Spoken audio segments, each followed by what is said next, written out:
ચાલો મિત્રો, આજે આપણે ગુજરાતના ડુંગરાળ પ્રદેશો વિશે માહિતી મેળવીશું. ગુજરાતનો ડુંગરાળ પ્રદેશ જેને 3 ભાગમાં વહેંચવામાં આવે છે: ઉત્તર ધાર, મધ્ય ધાર અને દક્ષિણ ધાર. જ્યારે સૌરાષ્ટ્રનો ડુંગરાળ પ્રદેશને 2 ભાગમાં વહેંચવામાં આવે છે: માંડવની ટેકરીઓ અને ગીરની ટેકરીઓ. માંડવની ટેકરીઓને આપણે ઉત્તરની ટેકરીઓ તરીકે પણ ઓળખીએ છીએ, જ્યારે ગીરની ટેકરીઓને દક્ષિણની ટેકરીઓ તરીકે પણ ઓળખીએ છીએ. તળ ગુજરાતનો ડુંગરાળ પ્રદેશ જેને 3 ભાગમાં વહેંચવામાં આવે છે: ઉત્તર ગુજરાતનો ડુંગરાળ પ્રદેશ, મધ્ય ગુજરાતનો ડુંગરાળ પ્રદેશ અને દક્ષિણ ગુજરાતનો ડુંગરાળ પ્રદેશ. જેમાં 4 ડુંગર પર્વતમાળાઓ આવેલી છે, જેને તમે ક્રમમાં યાદ રાખો તો અવિશાળ, જ્યારે અરવલ્લી, વિંધ્યાચલ, સાતપુડા અને સહ્યાદ્રી. કચ્છના ડુંગરાળ પ્રદેશ 3 ધાર: ઉત્તર ધાર, મધ્ય ધાર અને દક્ષિણ ધાર. 4 બેટ આવેલા છે ઉત્તર ધારમાં: ખાવડા, પચ્છમ, ખદીર બેટ અને બેલા બેટ. ઉત્તર ધાર: ખાવડા બેટ ઉપર કાળો ડુંગર આવેલો છે. ખાવડા બેટમાં જો ચર્ચા કરીએ તો કચ્છનો સૌથી ઊંચો ડુંગર કાળો ડુંગર આવેલો છે. ઉત્તર ધારનો સૌથી ઊંચો ડુંગર કાળો છે. કાળા ડુંગરની ઊંચાઈ 437 મીટર જેટલી છે, જ્યાં મેગ્નેટિક હિલ પણ જોવા મળે છે. કાળા ડુંગર પર ગુરુ દત્તાત્રેય મંદિર પણ આવેલું છે, જેના પર દત્તાત્રેય સમાધિ સ્થળ આવેલું છે. શિયાળને ભાતની પ્રસાદી આપવામાં આવે છે અને શિયાળને લોંગ લોંગ કરીને બોલાવવામાં આવે છે. કુરન, જે છેલ્લું આંતરરાષ્ટ્રીય ગામ છે. અને આ ઉત્તર ધાર સળંગ નથી, જેમાં ડુંગરો પૂછે તો કાળો, ખાડિયા, ગારો વગેરે જેવા આવેલા છે. 4 બેટ પૂછે તો પચ્છમ, ખદીર, બેલા અને ખાવડા.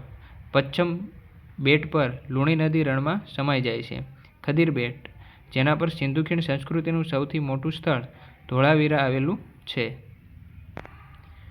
મધ્ય ધાર વિશે ચર્ચા કરીશું. મધ્ય ધારનો સૌથી ઊંચો ડુંગર ધીણોધર ડુંગર છે, જેની ઊંચાઈ 387 મીટર છે, જે નખત્રાણા તાલુકામાં આવેલ છે. ધીણોધર ડુંગર જ્વાળામુખીને કારણે બનેલ છે. કર્કવૃત રેખા પસાર થાય છે. ધીણોધર ડુંગર પર ધોરમનાથ દાદાનું સ્થાનક પર આવેલું છે. લીલીયો, ભુજિયો, રતનમાલ, ચુરા, વરા, ઉમિયા વગેરે જેવા ડુંગરો પણ આવેલા છે. સ્થળ: ચાવડા ડુંગરની ધારથી શરૂ કરીને અંજારથી પશ્ચિમમાં લખપત પાસે આવેલા ગરદા ટેકરીઓ સુધી મધ્ય ધાર આવેલી છે. હભા ડુંગર પર મેકરણ દાદાની સમાધિ પણ આવેલ છે. ખાસ યાદ રાખજો મિત્રો, હભા ડુંગર કઈ ધારમાં આવે તો મધ્ય ધારમાં. તેમના માનમાં ધ્રોલનો મેળો પણ ભરાય છે. ધ્રાંગનો મેળો કોની યાદમાં ભરાય છે તો કે મેકરણ દાદાની. મેકરણ દાદાએ જીનામનો સંદેશો આપ્યો હતો અને કચ્છના કબીર તરીકે પણ ઓળખવામાં આવે છે. મોતિયો કૂતરો અને લાલિયો ગધેડો, જે મેકરણ દાદા સાથે સંકળાયેલા છે. દક્ષિણ ધાર: દક્ષિણ ધારના ડુંગરોની શરૂઆત પાનદ્રોથી લઈને માતાના મઢથી લઈને વાગડના મેદાનો સુધી ફેલાયેલી છે. નાનામો, કંથકોટ, માતાનો મઢ, પાનદ્રો વગેરે દક્ષિણ ધારમાં આવેલા છે. માતાના મઢની આજુબાજુ ગુગળ અને મંગળના ખડકોના અવશેષો મળે છે. પાનદ્રોમાં લિગ્નાઇટ નામનો કોલસો પણ મળી આવે છે.